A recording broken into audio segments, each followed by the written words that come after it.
Hi, 1HG. Today we are going to read Chapter 3, Virus. And that's what it looks like. They spell it out. It is still Friday. Dear First Grade Journal, we just came in from recess. We are waiting for Mrs. Weller to talk to us about germs. May started holding her nose again. Also, Sheldon put another paper bag on his head. Today is an interesting day in room 1. From Junie B., first grader. Just then, there was a knock at our door, and Miss Weller came in. Mr. Scary went to meet her. Miss Weller, I'm very glad you could come back, he said. Room 1 is still worried about what happened to Roger this morning, and we need some advice about how to stay healthy. Miss Weller's eyes glanced over to Sheldon's bag head. Mr. Scary's eyes glanced there, too. Some of us are a little more worried than others, he said, kind of soft. Miss Weller went to the board and she printed some big letters. VIRUS. And this is what the picture looks like.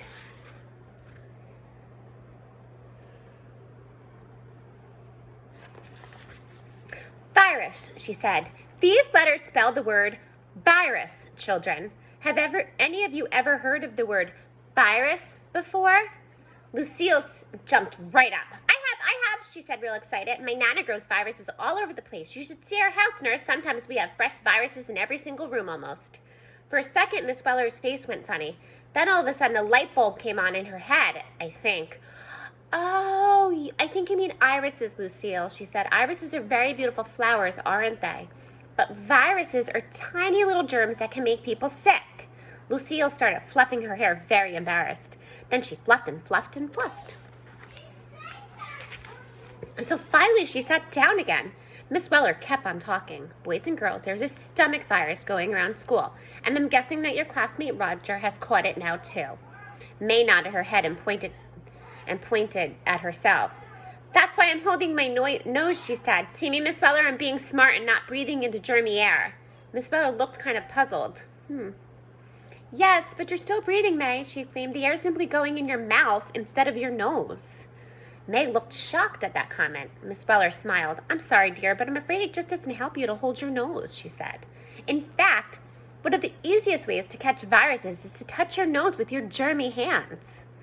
May didn't move a muscle. She just kept sitting there looking surprised. Finally, I leaned over and tapped on her. I think that means you, nose squeezer, I said. Lenny and Herbert laughed real loud. They enjoyed my humor.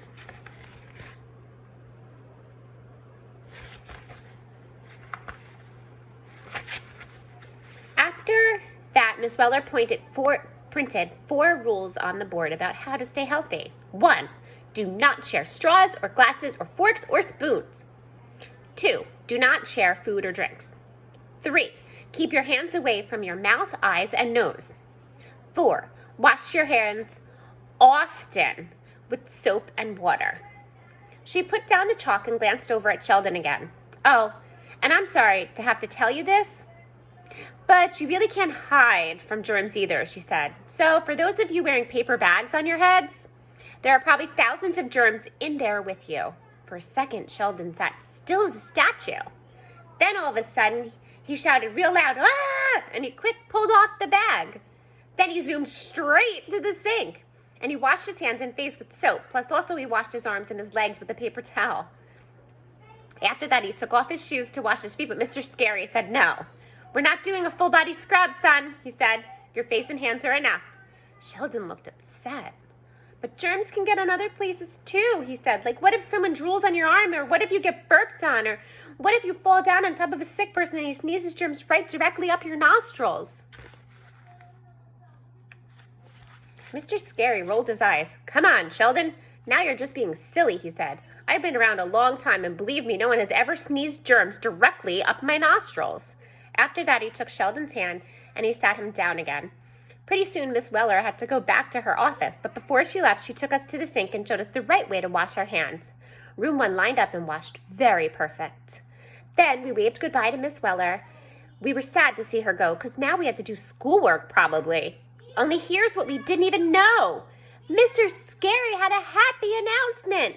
He'd been waiting all day to tell us. Boys and girls, I know we had a pretty rough morning, but I think I have some news that will cheer you up, he said. In 2 weeks, our school is having an event called Parents' Night.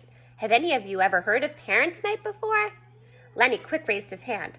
I have, he said. My sister told me all about it. She said Parents' Night is the night when parents come to school and they poke their noses in your business. Mr. Scary did a little frown. Yes, well, I don't really think that's the best way to put it, Lenny, he said. Your parents don't come in to poke their noses in your business. Parents are interested in what we do here in school. So sometimes they like to come to the classroom and